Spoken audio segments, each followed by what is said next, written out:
Jangan berpikir bahwa hidup seorang imam pun, apalagi seorang imam. Jadi seorang imam, saya ingat sekali. Saya melihat beberapa kasus. Kalau seorang imam makin jarang berdoa, saya jamin khotbahnya selalu akan ngomong tentang uang saja. Kenapa? Karena dia sudah dikuasai oleh keinginan kerakusan. Jadi kalau seorang imam sudah hampa, tidak ada Allah dalam hatinya, ia akan menjadi rakus. Sama. Maka seorang imam dipanggil untuk menjadi apa? The man of God, the man of prayer. Manusia yang berdoa.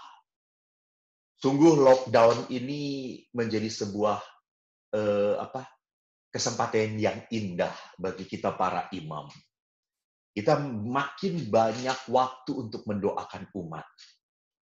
Senang sekali bahwa kita kadang-kadang berkumpul, doa bersama, kadang-kadang doa pribadi. Di situ makin lama saya makin berasa mengerti. Oh Tuhan, saya itu dipanggil bukan untuk mencari pujian orang-orang. Saya itu dipanggil bukan supaya tadi terkenal di Zoom dan terkenal di YouTube, bukan. Saya dipanggil oleh Tuhan untuk makin mencintai Tuhan. Bukan untuk makin memperkenalkan diri saya. Tidak perlu. Jadi, apakah sebuah kebanggaan bahwa saya dikenal oleh umat di Wellington? Oh tidak. Itu adalah sebuah penderitaan. Karena saya dikenal, maka saya harus ikut Zoom, memberikan Zoom kepada umat di Wellington, gitu ya, saudara-saudara. Jadi, apalagi tadi, sudah mau dipanggil ke Wellington. Aduh, tidak juga. Jadi, mari kita kembali menempatkan pelayanan dan hidup keluarga pada tata kehidupan yang benar. Jadi, kalau pada tata kehidupan yang benar itu adalah tata kehidupan yang diatur oleh Tuhan, bukan diatur oleh kita sendiri. Mari kita memulai perjalanan pelayanan kita harus bertanya, kalau kita sungguh mau melayani, bertanyalah, siapakah yang kita layani dalam hidup kita? Dan kita ingat bahwa sebelum Yesus terangkat ke surga, pertanyaannya kepada Petrus adalah, do you love me? Dalam Injil Yohanes, bab 21 ayat 15-19. Saya selalu menuliskan. Kenapa? Karena saya berhadapan dengan beberapa orang Katolik yang rajin sekali membeli kitab suci. Jarang membaca kitab suci. Maka saya tuliskan di sini. Lengkap. Sesudah sarapan, Yesus berkata kepada Simon Petrus, Simon, anak Yohanes, apakah engkau mengasihi aku lebih daripada mereka ini? Jawab Petrus kepadanya, benar Tuhan. Engkau tahu bahwa aku mengasihi engkau. Kata Yesus kepadanya, gembalakanlah domba-dombaku. Kata Yesus pula kepadanya untuk kedua kalinya, Simon, anak Yohanes, apakah engkau mengasihi aku? Jawab Petrus kepadanya, benar Tuhan, engkau tahu bahwa aku mengasihi engkau. Kata Yesus kepadanya, gembalakanlah domba-domba. Kata Yesus kepadanya untuk ketiga kalinya, Simon, anak Yohanes, apakah engkau mengasihi aku? Maka sedih hati Petrus, karena Yesus berkata untuk ketiga kalinya, apakah engkau mengasihi aku? Dan ia berkata kepadanya, Tuhan, engkau tahu segala sesuatu. Engkau tahu bahwa aku mengasihi engkau. Kata Yesus kepadanya, gembalakanlah domba-domba. Aku berkata kepadamu, sesungguhnya ketika engkau masih muda, engkau mengikat pinggangmu sendiri, dan engkau berjalan kemana saja kau kehendaki. Tetapi jika engkau sudah menjadi tua, engkau akan mengulurkan tanganmu, dan orang lain akan mengikat engkau, dan membawa engkau ke tempat yang tidak kau kehendaki. Hal ini dikatakan oleh Yesus untuk menyatakan bagaimana Petrus akan mati dan memuliakan Allah.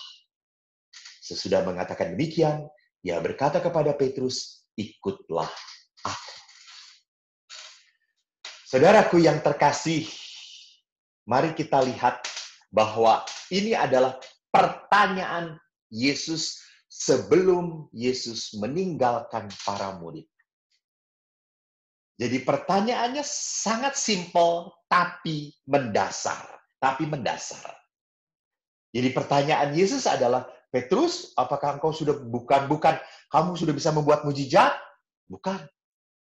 Apakah kamu sudah menyembuhkan banyak orang sakit? Bukan. Apakah engkau sudah bisa mengusir iblis? Bukan. Yesus bertanya, apakah engkau mencintai aku? Jadi sama Bapak Ibu dalam perkembangan hidup rohani, maaf ya, ini memang pastor gila. Jadi kalau Anda tidak suka ya jangan diundang lagi. Maaf ya pertanyaan saya. Jangan sampai kita berpikir apakah hidup rohani kita berkembang karena kita sudah bisa bahasa roh. Apalagi kita sudah menjadi orang yang bisa bernubuat. Rasanya itu bukan yang paling utama. Pertanyaannya selalu sama. Apakah engkau mengasihi aku? Jangan sampai semua talenta, gift pemberian dari Allah kepada kita justru bukan dipakai untuk mewartakan Tuhan, memuliakan Tuhan, tetapi dipakai untuk keuntungan diri sendiri. Jadi kenapa? Karena dia bukan mencintai Tuhan, dia mencintai dirinya. Dia ingin bahwa orang lebih mengagumi dirinya daripada mencintai Tuhan Allah. Maka menarik sekali pertanyaan Yesus adalah pertanyaan yang mendasar. Apakah engkau mencintai aku? Maka Bapak Ibu, saya itu selalu selalu ngomong kalau ada pasangan yang mau menikah. Ingat ya, dalam gereja itu kalau Anda menikah di dalam gereja dan Anda masuk ke dalam gereja, Anda mengucapkan janji perkawinan. Mengucapkan janji perkawinan pria kepada wanita, wanita kepada pria, dan kepada Allah. Jadi dalam hukum gereja ada 3 pihak yang ikut serta dalam perjanjian perkawinan. Laki-laki, pria, dan Tuhan. Jangan lupa.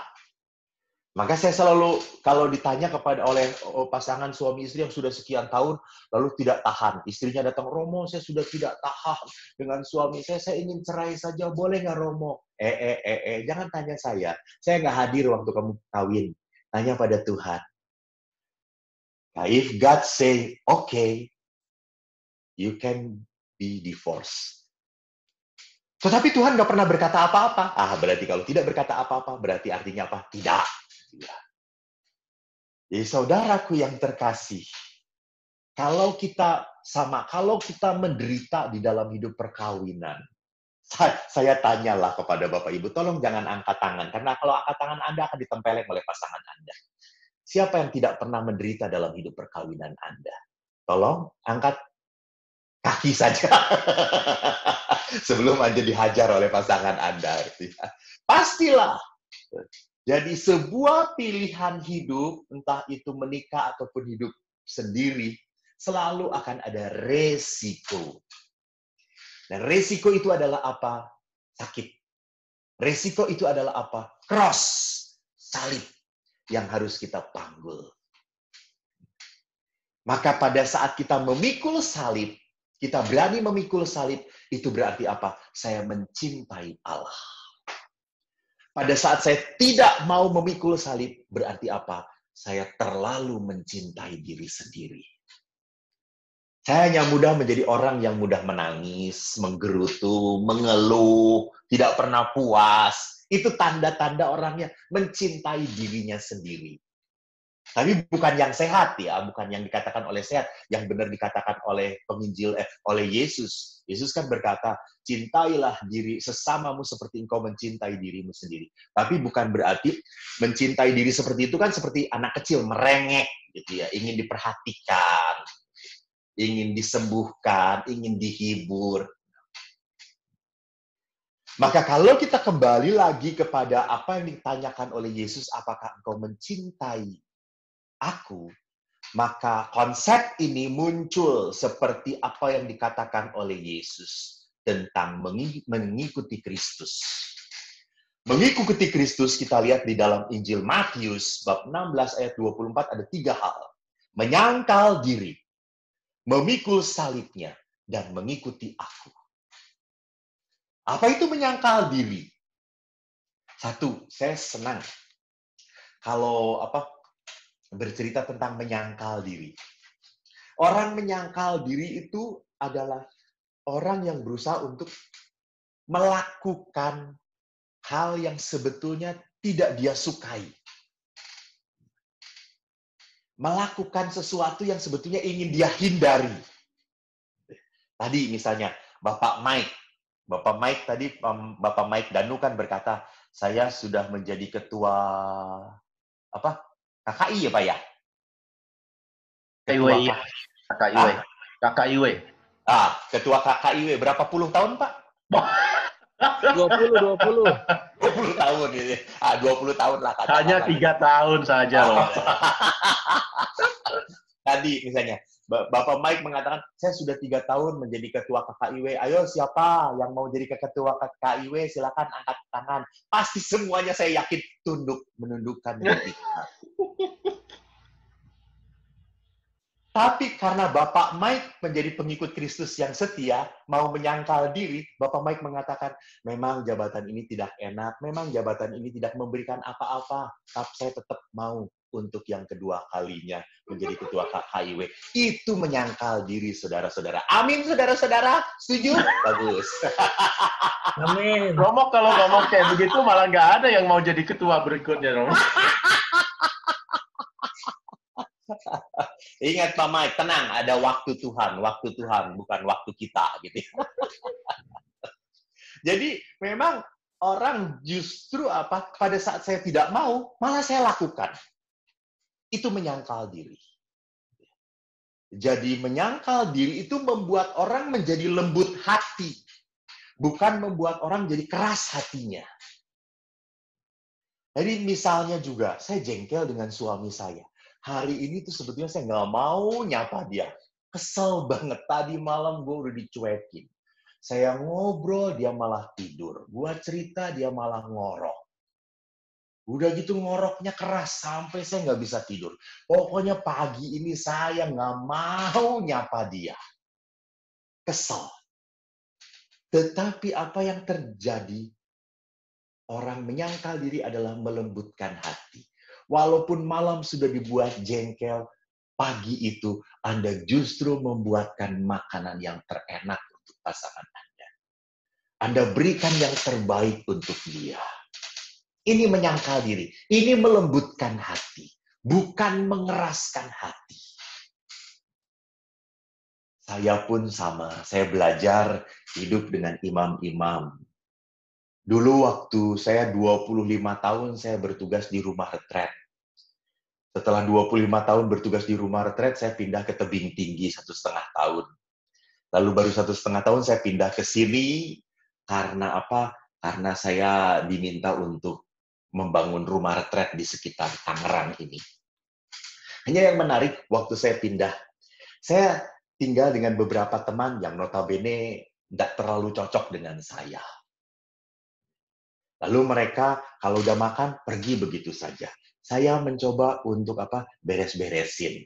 Mana yang masih bisa disimpan di kulkas, bisa dipanasin lagi, saya panasin. Karena kan umat itu kalau sedang semangat memberi pada pastor sehingga kulkas penuh. Seminggu ngasih terus. Kalau umat sedang nggak punya sensitivitas, nggak ngasih sampai 3 bulan. Jadi kita kehabisan apa-apa. Jadi kan kita harus menyimpan mana yang bisa dipanaskan, mana yang tidak. Saya lakukan terus. Dan syukur kepada Allah, teman-teman saya melihat itu dan mereka tidak tertarik untuk membantu saya. Tapi apa yang saya lakukan, saya terus melakukan. Kenapa? Saya lakukan demi kebaikan hidup bersama. Itu. Saya lakukan demi kebaikan hidup bersama. Saya bisa aja cuek. Saya bisa aja cuek. Saya aja bisa aja biarkan red lah, udah biarin lah. Paling-paling juga besok nggak ada makanan. Nah itu sama-sama menderita toh, konyol toh. Jadi jangan pernah lupa kita ingin membangun sebuah kehidupan yang baik.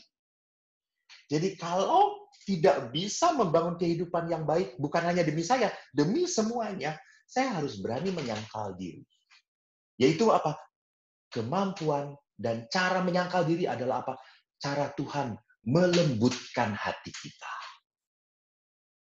Maka kalau kita biasa menjadi orang yang berani menyangkal diri, penderitaan sebesar apapun tidak akan pernah membuat kita kehilangan iman, harapan, cinta kita pada Tuhan. Jadi ini yang dikatakan oleh Yesus, barang siapa setia pada hal kecil, ia akan setia pada hal besar. Jadi menyangkal diri adalah salib-salib kecil dalam kehidupan. Maka pada saat kita mendapatkan salib besar yang begitu berat, kita tetap akan menanggungnya sebagai seorang murid Tuhan yang setia. Yang kedua, maka apa yang saya tadi katakan, mengikuti Kristus berarti apa? Memikul salibnya. Saya harus berani memikul salib. Itu berarti apa? Setiap keluarga itu punya salibnya masing-masing. Dan kalau punya salibnya masing-masing, tolong, salib itu jangan dibanding-bandingkan. Tidak perlu. Jadi pada saat, wah saya itu menderita berat, tahu nggak? Suami saya itu kayak gini banget, udah sakit-sakitan itu marah-marah terus, ngeluh terus. Aduh, saya suka berdoa, Tuhan, kalau bisa panggil dia sekarang ini juga Tuhan. Gitu ya.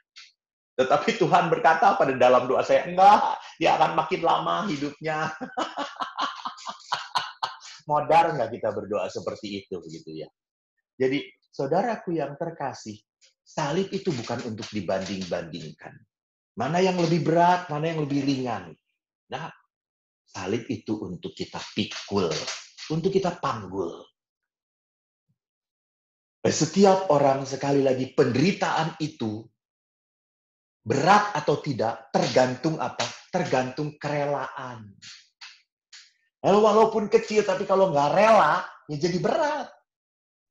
Tapi walaupun berat, tetapi karena rela, jadi ringan. Karena rela, tulus, ya sukacita. Sama, ada orang, saya ingat sekali saya pernah cerita ini, saya ceritakan. Tapi cerita ini lucu sekali. Waktu saya dari Medan berangkat naik pesawat ke Jakarta. Di samping saya seorang ibu yang memakai jilbab. Waktu mau take off, ibu itu pegangan, lalu dia semacam doa lah. Doa gitu, zikir. Dia diam, saya juga berdoa. Biasa toh, kalau take off, landing, dan turbulensi itu adalah saat-saat mencari Tuhan. Lalu pada saat itu saya berdoa juga, terus tiba-tiba saya melihat ibu ini begitu mencekam, takut gitu. Saya diam. Saya buka, saya selesai berdoa, ibu itu masih berdoa. Saya tenang. Lalu saya baca buku, saya diam. Lalu ibu itu melihat pada saya, Bapak kok tenang ya selama perjalanan? Ya kan sudah berdoa, Bu, kata saya. Saya itu sudah berdoa dari tadi, Pak, tapi saya tidak pernah tenang-tenang. Lalu dia ngomong lagi kepada saya, Bapak ini seorang Katolik ya? Saya tanya, loh kok tahu, Pak Ibu? Bapak tadi membuat tanda salib. Iya, betul, saya Katolik, kata saya. Lalu dia tanya lagi, Bapak apa pekerjaannya? Lalu saya mengatakan, saya seorang pastor, saya seorang imam. Lalu ibu itu dengan wajah yang penuh keraguan melihat pada saya. Bapak itu pastor ya? Iya. Bapak tidak menikah? Tidak, Bu. Apa Bapak pernah merasa rugi atau enggak? Terus saya melihat ibu itu. Saya dalam hati berkata, ya kalau istrinya akan seperti ini sih pasti saya tidak rugi gitu. Saya dalam hati, tapi tidak ngomong begitu kepada perempuan ini. Nanti saya ditabok. Terus saya mengatakan, mengapa harus rugi, Bu? Gitu ya. Jadi lihat di sana, mungkin orang melihat saya tidak menikah sebagai sebuah kerugian. Kata siapa? Lebih rugi yang menikah. Lihat aja wajah bapak-bapak ini. Lebih banyak kerutan-kerutan penderitaan daripada saya. Amin, bapak-bapak. Haleluya. Oh tidak, syukur pada Allah. Tidak, karena ada di samping istrinya daripada dicubit, berkata tidak aja lah. Emang bapak-bapak ini pintar sekali mencari keselamatan. Jadi, saudaraku yang terkasih, bahwa sekali lagi salib itu bukan sesuatu yang harus kita ratapi. Bukan sesuatu yang harus kita keluhkan. Itu harus kita terima. Dikala apa? Dikala kita mau menjadi pengikut Kristus. Dikala kita mengatakan, saya mau menjadi Kristen, Kristiani. Itu berarti apa? Kristus sendiri memikul salib. Maka yang ketiga adalah apa? Mengikuti aku, caranya adalah mengikuti Kristus. Berarti apa? Mau menanggung salib. Nah, sekarang kekuatan menanggung salib itu berasal dari mana? Kita bertanya. Dan bagaimana kita masih tetap bisa berbuah di dalam pelayanan kalau walaupun hidup kita katakanlah tidak seperti yang saya bayangkan, tidak seindah yang saya pikirkan. Maka lihatlah apa yang dikatakan oleh Yesus dalam Injil Yohanes. Jika kamu berbuah banyak, kamu adalah murid-muridku. Injil Yohanes, bab 15 ayat 1-8. Akulah pokok anggur yang benar. Bapakulah pengusahanya. Setiap ranting padaku yang tidak berbuah dipotongnya. Dan setiap ranting yang berbuah dibersihkannya. Supaya ia lebih banyak berbuah. Kamu memang sudah bersih karena firman yang telah kukatakan kepadamu. Tinggallah di dalam aku dan aku di dalam kamu. Sama seperti ranting tidak dapat berbuah dari dirinya sendiri kalau ia tidak tinggal pada pokok anggur. Demikian juga kamu tidak berbuah jikalau kamu tidak tinggal di dalam aku. Akulah pokok anggur dan kamulah ranting-rantingnya. Barang siapa tinggal dalam aku dan aku di dalam dia, ia berbuah banyak. Sebab di luar aku, kamu tidak dapat berbuat apa-apa. Barang siapa tidak tinggal di dalam aku, ia dibuang keluar seperti ranting dan menjadi kering. Kemudian dikumpulkan orang dan dicampakkan ke dalam api lalu dibakar. Jikalau kamu tinggal di dalam aku dan firmanku tinggal di dalam kamu, mintalah apa saja yang kamu kehendaki dan kamu akan menerimanya. Dalam hal inilah Bapakku dipermuliakan, yaitu jika kamu berbuah banyak, dan dengan demikian kamu adalah murid-muridku. Jadi Bapak Ibu yang terkasih, mari kita lihat ayat terakhir ini. Bagaimana kita memuliakan Allah? Kemuliaan Allah bisa nampak di dalam buah-buah kehidupan kita. Jadi hidup rohani kita tidak diukur dari berapa sering, maaf ya, tidak diukur semata-mata dari berapa sering kita berdoa, berapa sering kita ibadah, berapa sering kita ikut live streaming gitu ya. Pagi ini live streaming dengan siang mana, live streaming rohani dengan yang itu, ikut ibadat, ikut misa kudus, bukan. Jadi memuliakan Allah itu lewat apa? Lewat buah-buah kehidupan. Bapak, Rasul Paulus pernah berkata, buah-buah itu adalah apa? Kasih, damai sejahtera, pengampunan, sukacita. Ini memuliakan Tuhan. Dan inilah cara bagi kita untuk menjadi murid Yesus. Kalau kita membuahkan kebaikan, membuahkan berkat pada orang-orang yang kita sayangi, pada orang-orang yang ada di sekitar kita. Maka menarik sekali bahwa sejak awal di dalam Injil, tadi mengatakan, Yesus berkata apa? Tinggallah di dalam aku. Apa maksud Yesus? Yesus itu ingin bertindak di dalam kita dan melalui diri kita.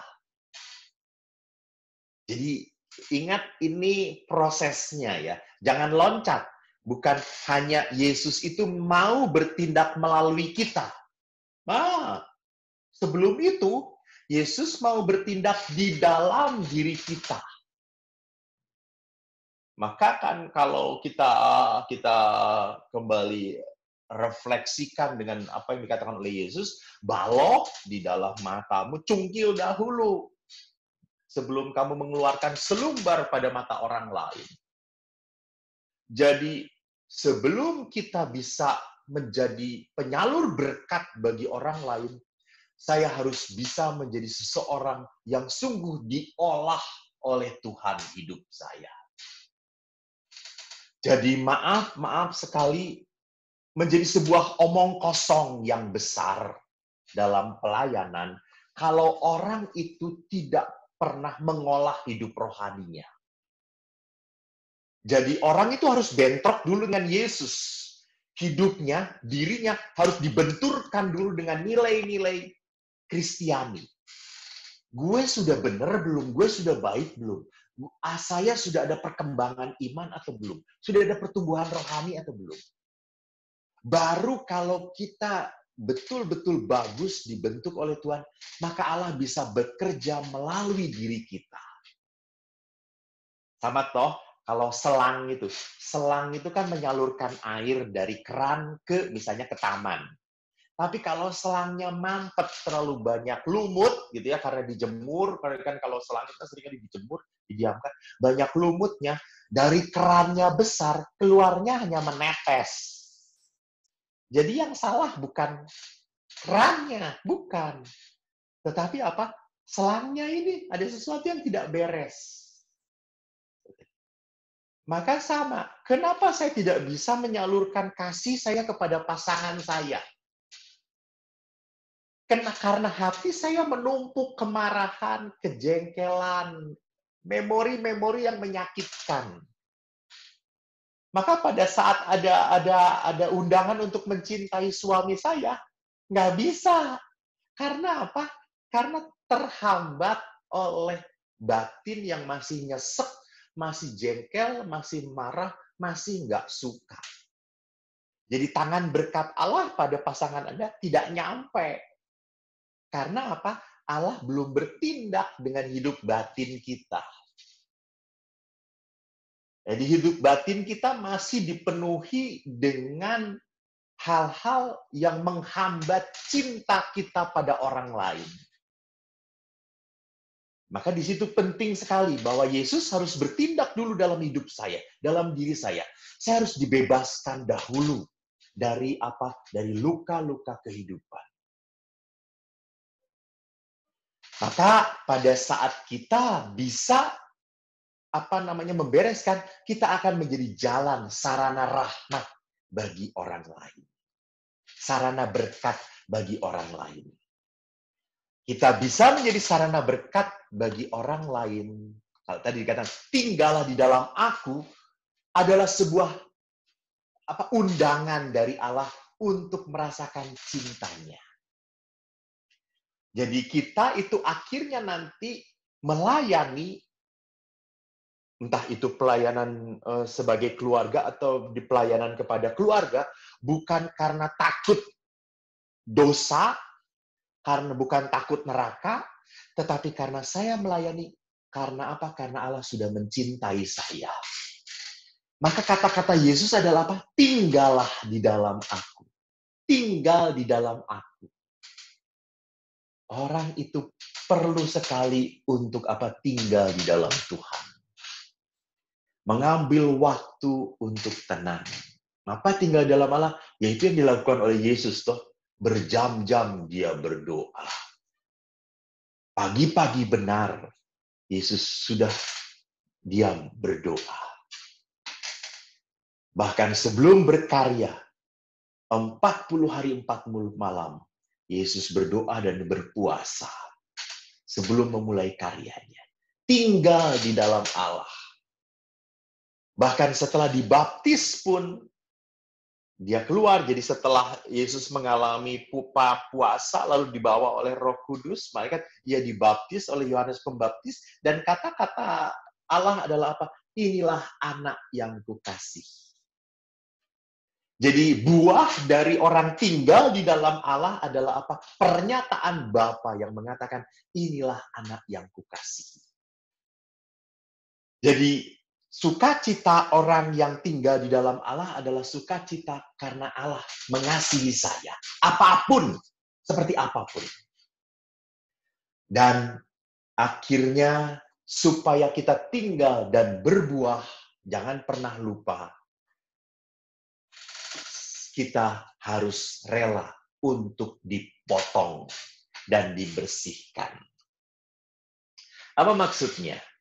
Jadi kalau kita tinggal di dalam Allah, kita mau menetap dalam Tuhan, ingat, harus ada hal-hal yang dipotong. Maksudnya apa? Kalau ada hal-hal yang tidak membuat hubungan yang baik dengan Tuhan dan sesama, harus dilepaskan. Kita harus berani melepaskan hal-hal yang tidak membuat kita berbuah kebaikan. Contohnya, misalnya, ada sesuatu, saya sudah berkeluarga, maaf gitu ya, saya sudah berkeluarga. Saya tuh punya hobi hangout misalnya ya, hangout dengan teman-teman saya. Hobi banget, senang banget. Kalau udah dengan teman-teman hangout sampai malam, kadang minum, wis, buat senang banget, happy banget. Nah, Anda sudah berkeluarga, kebiasaan itu harus dipotong. Nggak bisa. Tidak bisa diteruskan lagi. Kenapa demikian? Karena Anda sudah punya tanggung jawab. Hidup Anda sudah berubah. Jadi, kalau kita menentukan pilihan untuk hidup dalam keluarga, ada hal-hal yang tidak sejalan dengan panggilan Anda sebagai seorang suami atau sebagai seorang istri, itu harus ditinggalkan. Harus ditinggalkan. Jadi, harus berani meninggalkan hal yang memang dulunya menyenangkan, tetapi sekarang sudah bukan waktunya lagi. Karena saya sudah sebagai seorang kepala keluarga yang tidak layak lagi untuk dilakukan. Dibersihkan supaya apa? Menarik ya, dibersihkan supaya lebih berbuah. Rupanya seringkali memang tuntutan Allah kalau dalam kitab suci, tuntutannya frontal. Dan tuntutannya itu, kamu harus menjadi kudus seperti aku kudus adanya. Jadi panggilan Allah tidak setengah-setengah dalam hidup kita. Jadi walaupun kita mungkin sudah berbuah, harus ada sesuatu dalam kehidupan yang dibersihkan. Dimurnikan kembali. Saya sudah melayani, tapi pelayanannya selalu dalam gerutu, gitu ya. Selalu dalam menggerutu dan selalu dalam ketidakrelaan. Nah, ini harus dibersihkan.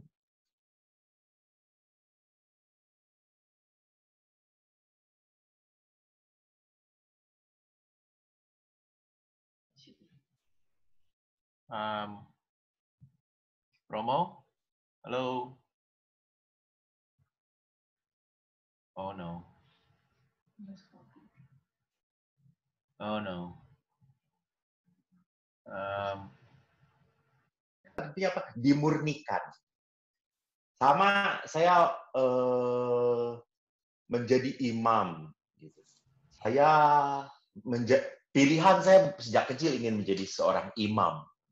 Waktu saya ingat, waktu frater, saya jatuh cinta dengan seorang perempuan tentunya. Perempuan itu cantik, rambutnya panjang, tubuhnya berbentuk jelas, tidak segi empat gitu ya, tapi seperti gitar bodinya, cantik sekali. Dan kami sering bertemunya kalau pas misa. Jadi kalau misa kita saling melihat, setelah misa agak ngobrol sedikit. Kadang-kadang sore ketemuan gitu ya. Sampai suatu saat pastor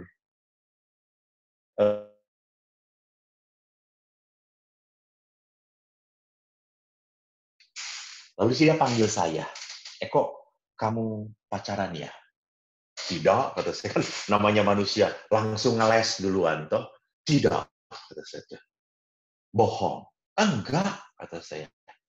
Betul, kamu tidak pacaran? Betul, kata saya. Wah, dengan mantap dan hati berdebar-debar. Karena salah, toh. Kalau mantap itu kokoh, itu berarti kan tidak ada yang salah, gitu. Tapi kalau mantap dengan kesalahan kan berarti berdebar-debar. Tidak, kata saya. Baik, kalau begitu. Si pastornya rupanya menemui perempuan itu. Dan akhirnya perempuan itu pun jujur berkata, ya saya jatuh cinta dan frater Eko pun jatuh cinta pada saya. Meninggal nggak saya? Saya dipanggil lagi. Untung tidak dengan dia. Lalu akhirnya pastor itu berkata, kok putuskan. Kalau kamu jadi pastor, kamu harus berhenti pacaran dengan dia. Kalau kamu tidak mau jadi pastor, keluar jadi frater. Saya 1 minggu berdoa, saudara-saudaraku. Seminggu kemudian, saya panggil pacar saya ke biara.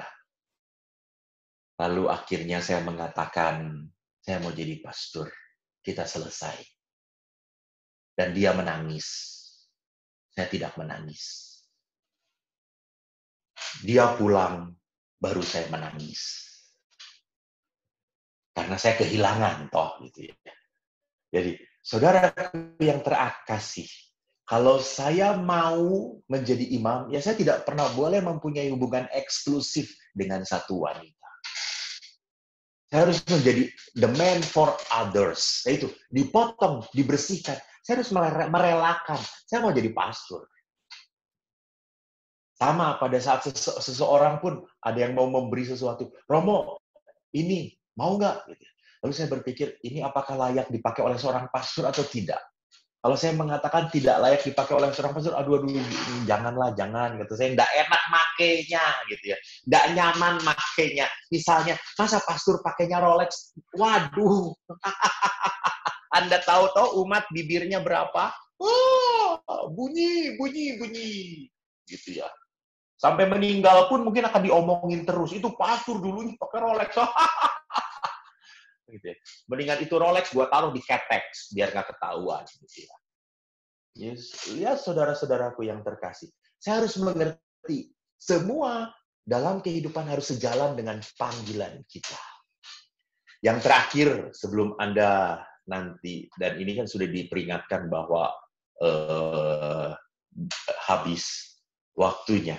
Saya ingat apa yang dikatakan oleh Ibu Teresa dari Kalkuta. Ini kutipan yang sangat populer sekali. Saya suka banget dengan kata-kata ini. Karena sesuai dengan tema kita, tinggal. Ibu Teresa berkata, the fruit of silence is prayer. The fruit of prayer is faith. The fruit of faith is love. The fruit of love is service. And the fruit of service is peace. Jadi kalau saya balik statementnya, kalau hidup saya mau damai, saya harus melayani. Dan pelayanan yang sungguh itu lahir dari sebuah kasih. Dan kasih itu tergerak oleh iman. Dan iman itu hanya bisa kuat kalau kita berdoa.